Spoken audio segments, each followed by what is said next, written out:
menengok. Duduk Bapak. Duduk. Duduk ke bawah. Karena protokol berpantun, maka tradisi orang pesisir, kata dia, mesti pula dibalas dengan pantun. Anak nelayan menangkap kepah. Kepah ditangkap berharga murah. Sudah lama berceramah, baru inilah disambut berkarpet merah.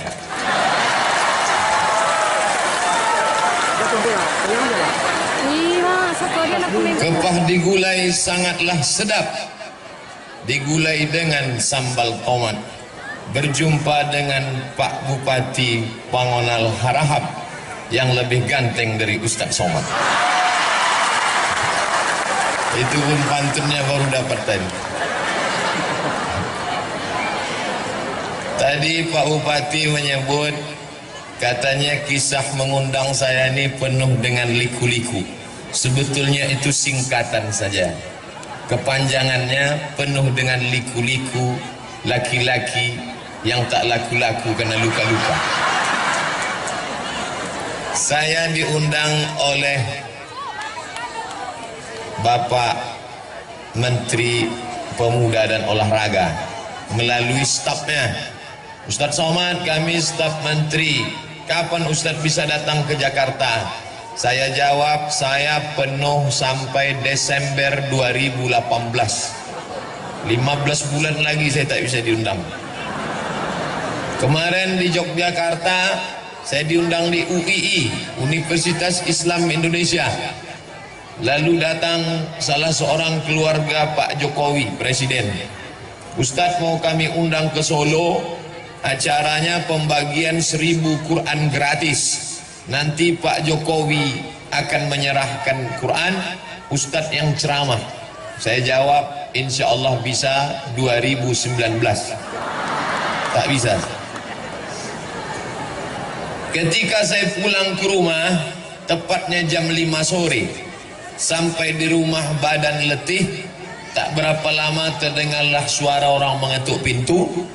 Saya buka pintu, saya tak kenal. Assalamualaikum Ustaz. Waalaikumsalam. Silakan masuk. Dari mana? Kami utusan Bupati Labuhan Batu. Langsung dari Rantau Prapan ini? Iya. Maksudnya mau mengundang Ustaz. Tak mungkin saya jawab 2019. Terbayanglah saya ini orang datang dari Labuhan Batu, Rantau Prapan, masuk ke Riau, sekarang baru datang hanya untuk mengundang. Terbayang saya lagi kalau dia pulang, saya tak datang, akan dihamuk oleh bupati. Maka waktu itu lama saya berpikir, tunggu saya buka jadwal saya dulu. Saya lihat adalah yang bisa saya datang, tapi saya tak bisa malam, karena saya mengajar sampai jam 5 sore. Habis itu baru kita berangkat malam, paginya ceramah. Memang kebetulan acaranya memang kita buat pagi Pak Ustaz. Oh, kalau begitu buatlah hari Rabu, hari Selasa saya selesai mengajar jam 5 sore, jemput saya sore, berangkat kita malam. Lalu istirahatnya kapan? Di mobil itulah kita istirahat. Alhamdulillah tadi malam tertidur, sampai di sini pas azan subuh, sholat subuh. Selesai subuh langsung kultum. Kuliah 7 menit. Tapi karena sedap jamaah itu bertambah 20 menit. Habis itu baru pulang ke hotel, tidur 1 jam. Jam 7 bangun. Barulah kemudian berjumpa dengan Pak Bupati, berjumpa dengan Pak Wakil Kapolres, berjumpa dengan Pak Komandan Kodim, berjumpa pula dengan guru saya dulu di Madrasah Aliyah Sanawiyah Muallimin Medan tahun 1993. Itulah dia Ustadz Darwis yang sekarang menjadi Ketua Majelis Ulama Indonesia Kabupaten Labuhan Batu. Di antara semua Ustadz di Muallimin itu, inilah Ustadz yang paling saya ingat. Kenapa? Pernah kami ditempelengnya satu lokal. Dia mengajar bahasa Arab. Waktu itu dia masih muda, sedang keras-kerasnya. Tamatan Libya, Muammar Gaddafi. Satu yang tak ditempelengnya, namanya Yusuf. Sekarang kerja di kantor urusan agama Kabupaten Pasaman. Saya tanya dia, Sob, ingat kau Ustaz Topu? Ingatlah, kata dia, aku yang tak ditempeleng, karena kecil dia. Sekali tempeleng mati si Yusuf.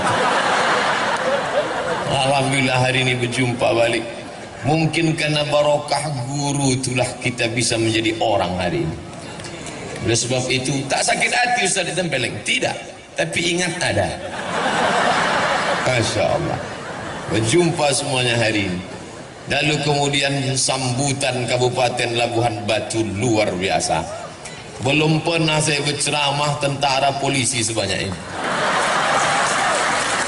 Ini yang selama ini mengejek-ejek saya di internet, dibuatnya foto saya pakai kacamata, dicoret-coretnya, karena dia selama ini hanya menengok yang mengawal saya Satpol PP. Setelah hari ini tahu dia saya pulang dari Labuhan Batu, polisi, tentara, insya Allah tak ada berani lagi media. Tengoklah nanti. Luar biasa. Tadi disambut mulai jam 7, jam 8, jam 9. Makan sarapan pagi, tak berhenti berfoto. Sampai terlintas di pikiran saya, aku ini diundang ceramah apa diundang berfoto? Begitulah sambutan masyarakat, kerinduan kaum muslimin muslimat di Labuhan Batu. Sampai di dalam bersalaman, disuguhkan pula, didudukkan saya didampingi dua, Pak Bupati, Pak Wakil Bupati. Makanannya, kuehnya, buah-buahannya, macam-macam buah. Cuman sayangnya tak dibuka plastiknya. Mana kamu makan? Luar biasa. Bapak-bapak wakil DPR pula di belakang. Ibu-ibu keluar dari tenda, padahal panas, tapi ternyata cuaca panas tak menghalangi. Kenapa? Hati mereka sejuk. Mudah-mudahan kalau hati ibu sejuk, maka rezeki bertambah. Betul? Kan? Betul kata bapak. Asal sejuk hati ibu tu, tambahlah pak. Masya Allah, luar biasa. Maka kenapa acara ini terwujud? Karena ada orang yang punya telunjuk. Ini jari ini 5, ada tinggi, ada pendek, ada kurus, ada gemuk, dia tak sama. Ada yang punya telunjuk. Kalau yang punya telunjuk ini menunjuk, ditunjuknya jalan aspal, jalan aspal, insya Allah berubah jadi aspal besok. Tapi kalau Abdul Somad menunjuk jalan, bertambah lubangnya. Ini telunjuk ini siapa? Ini orang yang punya kekuasaan. Maka yang punya kekuasaan ini mesti orang yang taat beragama sesuai dengan agamanya, tentu agama Islam, agama kita insya Allah. Allahu Akbar. Hanya menunjuk dia ke atas. Bapak-bapak kalau berfoto kan begini, Allahu Akbar. Datang istrinya bertanya, bang, apa artinya bang tadi? Kaulah yang pertama dan terakhir. Waktu tak ada bininya, apa artinya itu pak? Bertambah satu lagi. Anak-anak gadis, jangan kalian berfoto begini. Ini banyak nih yang foto anak-anak gadis nih. Jangan kalian foto begini. Tahu kan artinya apa? Jadikan aku yang kedua. Jangan. Hati-hati. Kalau diajak foto begini. Oh. Ini saya ceritakan bukan saya mau menyombong-nyombongkan diri. Na'udzubillah, tidak. Saya hanya mau menyampaikan ke Ustadz Haji Zaharuddin LC bahwa Ustadz tidak gagal mengundang saya. Beliau ketua Ikatan Alumni Al-Azhar dari Kabupaten Labuhan Batu. Beliau mau WA saya, SMS saya bilang aku tak bisa datang. Bukan karena engkau yang mengundang saudaraku, tapi karena aku tak ingin menghapuskan jadwal-jadwalnya. Jadi fitnah nanti.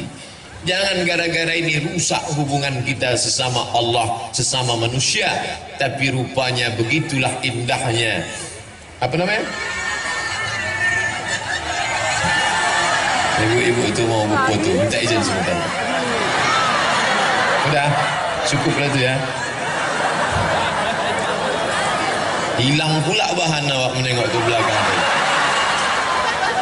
Maka kalau ada orang punya kekuasaan, tolonglah agama ini dengan kekuasaannya. Saya pulang kuliah dari Maroko tahun 2008, datanglah 3 orang, 1 pensiunan tentara, 1 pensiunan polisi, 1 pensiunan perusahaan minyak. Selesai saya ceramah, dia datang, Ustaz Abdul Somad, apa yang bisa kami lakukan untuk menggoncang? Apa yang mau digoncang? Tangan pun bergoncang, udah.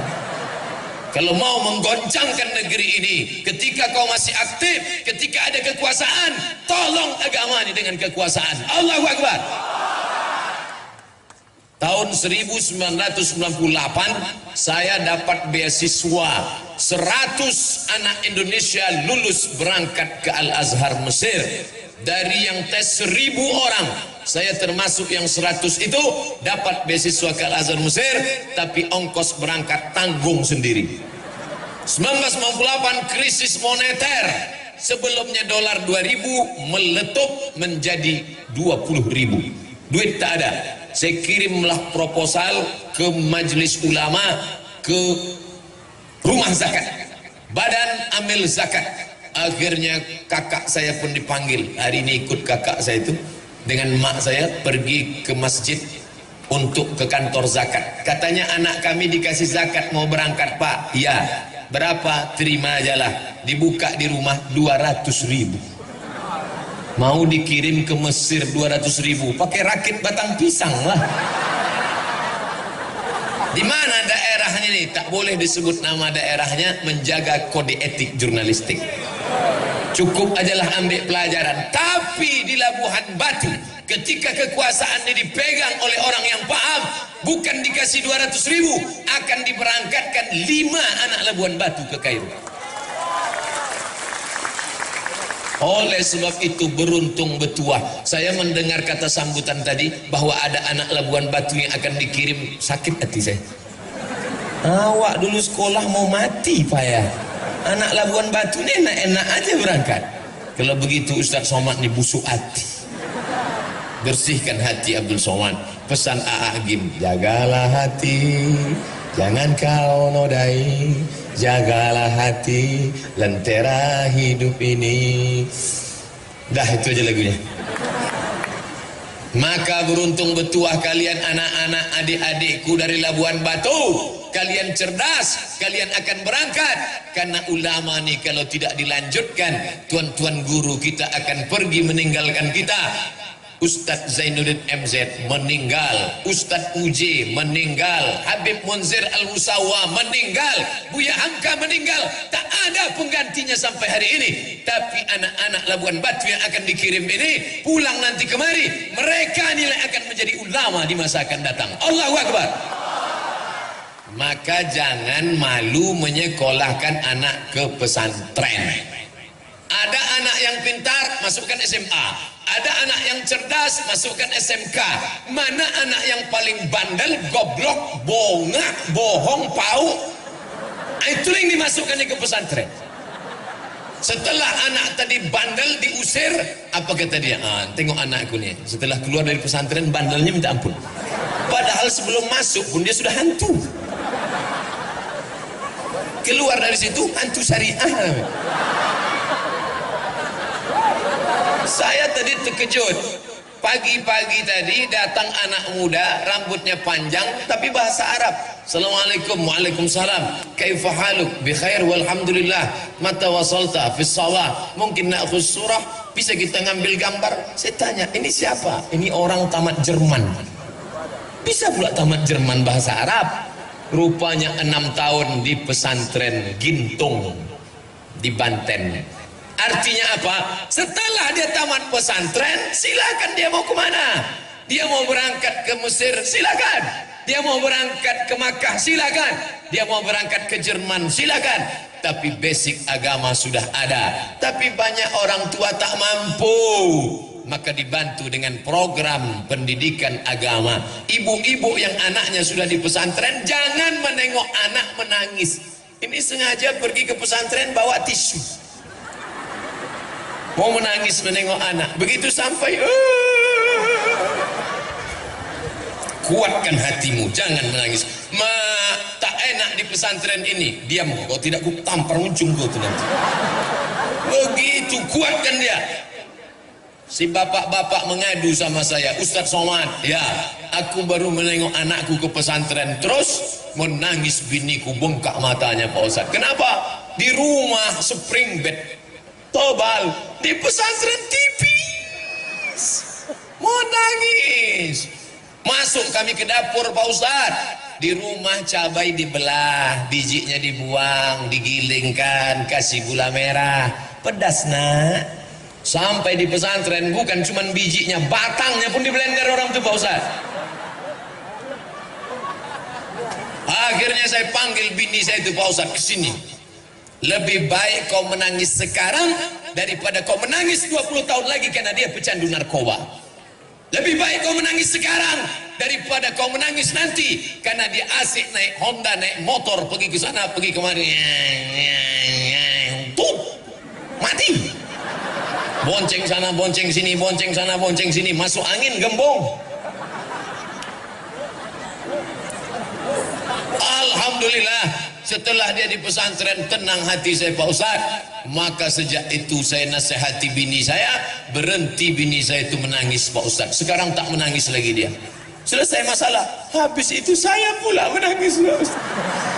Ternyata laki-laki ini pun hatinya lembut ibu. Jangan ibu sangka bapak tuh Pak Ustadz suami saya yang menangis Pak Ustadz. 9 bulan 10 hari saya kandung Pak Ustadz. Datang suami saya menasihati, kau jangan nangis. Aku, bagaimana aku tak menangis? Yang mengandung siapa?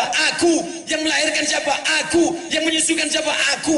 Kau kan modal flash disk saja.